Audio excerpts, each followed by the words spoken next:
everyone, I hope you all are fine. Welcome back on my channel Teaching English Creatively. So in my today's video, I'm going to tell you about 20 phrasal verbs that you can use in your day-to-day conversation to improve your English language.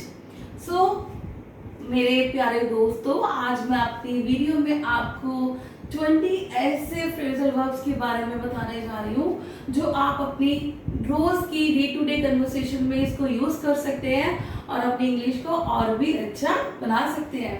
और ये जो 20 phrasal verbs हैं ये आप लिखने और बोलने दोनों में ही इस्तेमाल कर सकते हैं। I hope you will definitely like this video too. If you really like, do like, share and subscribe my channel and don't forget to press the bell icon. So here we go. First is count on. Count on. Otherwise, these two words has different meanings. As I have told you in phrasal verbs, verb plus one particle becomes phrasal verb. So that particle can be preposition or adverb.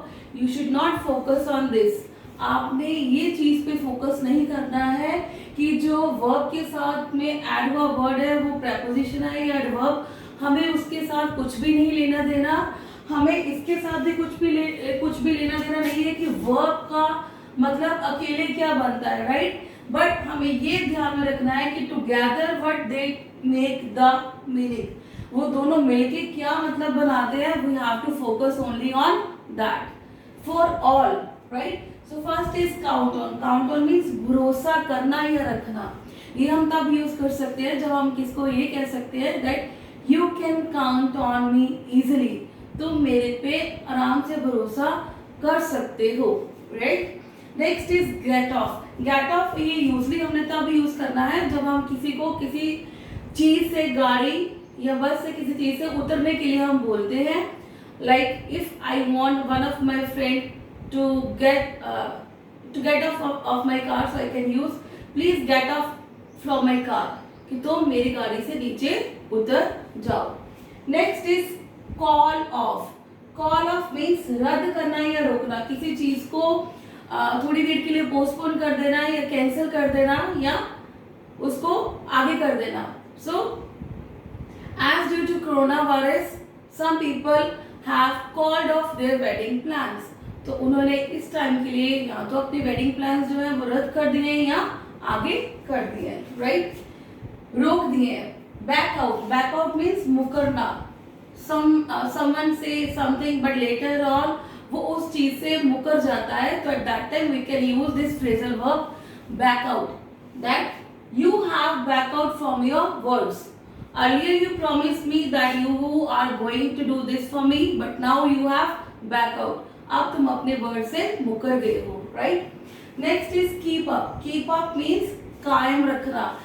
Whenever we saw something great और किसी ने बहुत अच्छा किया हो तो हम usually ये फ्रेजल वर्ब यूज करते हैं, keep up the good work, right? तो इट मीन्स इस चीज को कायम रखिए, मीन्स इस चीज को कंटिन्यू करते जाइए. Next is bear with. Bear with means साथ देना या बर्दाश्त करना.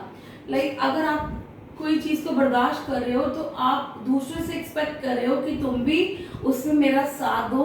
लाइक सपोज अगर कोई फाइनेंशियल क्राइसिस चल रहा है तो हम अपने फैमिली मेंबर्स से ये रिक्वेस्ट कर सकते हैं, please bear with me in this financial crisis.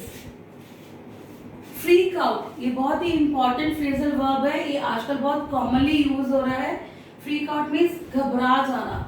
किसी चीज को देख के हम जब भी हम किसी चीज को देख के घबरा जाते हैं उस टाइम पे हम ये फ्रेजल वर्ब यूज कर सकते हैं, freak out.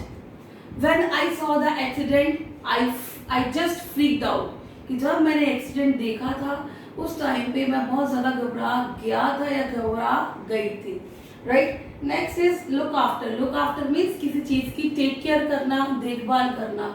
I always look after my parents. मैं हमेशा अपने पेरेंट्स की लुक आफ्टर करती हूँ. Next is keep back. छिपाना. किसी चीज को किसी से छिपाना. Like I never keep back anything from my parents. मैं अपने पेरेंट्स से कुछ भी नहीं छिपाती हूँ. At that time we can use this phrasal verb. Let down means निराश करना. I never let down my parents. मैं अपने पेरेंट्स को कभी भी निराश नहीं करूँगा या करूँगी.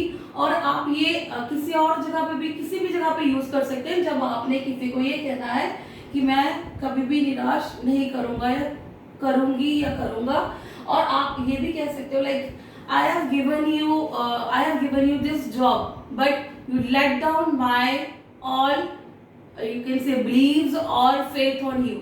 बट मैंने तुम्हें ये जॉब दी थी, बट तुमने क्या किया, मेरे को निराश कर दिया. राइट.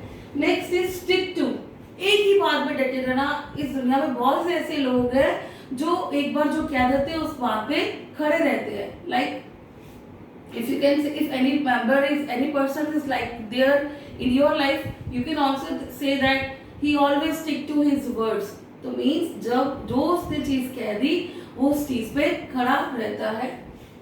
टर्न अगेंस्ट मीन्स खिलाफ हो जाना या दुश्मन बन जाना. कोई भी पर्सन जो आपके साथ था बट अभी वो क्या हो गया, आपका दुश्मन बन गया या आपके खिलाफ खड़ा हो गया. Right. One of my best friend now turn against me. मेरी एक बहुत प्यारी अच्छी दोस्त अब वो मेरे अगेंस्ट खड़ी हो गई है. Right. Due to any of the reason. It can be any reason. Next is stand by means साथ निभाना या मदद करना. My parents always stand by me.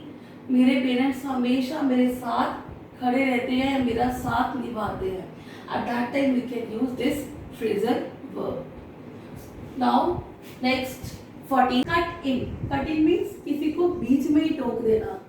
Like अगर कोई बोल रहा है तो हम उसको बीच में टोक रहे हैं अपनी बात कहने के लिए. So आप ये तब यूज कर सकते हो. For example, I don't like you to cut in while I am speaking. मेरे को बिल्कुल पसंद नहीं है कि जब मैं बोल रही हूँ तो आप बीच में मेरे को टोको. Right. Next is 15th keep up with. साथ साथ चलना या साथ रहना. Like girls mostly keep up with the latest fashion. जो गर्ल्स हैं आजकल की जो गर्ल्स हैं वो लेटेस्ट फैशन के साथ साथ चलती है. Next is wipe out. Wipe out means किसी चीज को खत्म कर देना या मिटा देना. No one can wipe out the past. कोई भी अपने पास्ट को मिटा नहीं सकता. Right. Next is knock off. Knock off means दिन भर का काम खत्म कर देना. I usually knock off my work at 8 PM daily. Right. तो मीन्स मैं अपना रोज का जो काम करने वाला होता है वो 8 बजे तक खत्म कर देती हूँ. या let me knock off my work then we will go for the party. जहाँ मेरे को आज का जो अपना काम है वो खत्म करने दो, फिर हम पार्टी के लिए चलेंगे. Right. Next is figure out. Figure out means समझना. This is also very common these days. जब हमने किसी को कहना है कि या प्लीज इसको समझो या हमें रियल जो कॉज है प्रॉब्लम का वो पता होना चाहिए, तो हम उस टाइम पे यूज कर सकते हैं let's figure out the real cause of the problem. Next is hang on. जब हम किसी को बोलते हैं कि आप थोड़ा सा मेरे लिए वेट करो या इंतजार करो, तो हम क्या सकते हैं, please hang on, I am coming. Right. Next is feel down. Feel down means बुरा महसूस करना.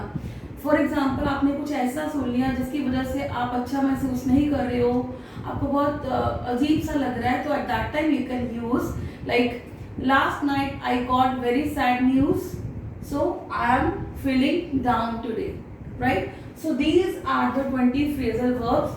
I hope these 20 phrasal verbs definitely help you.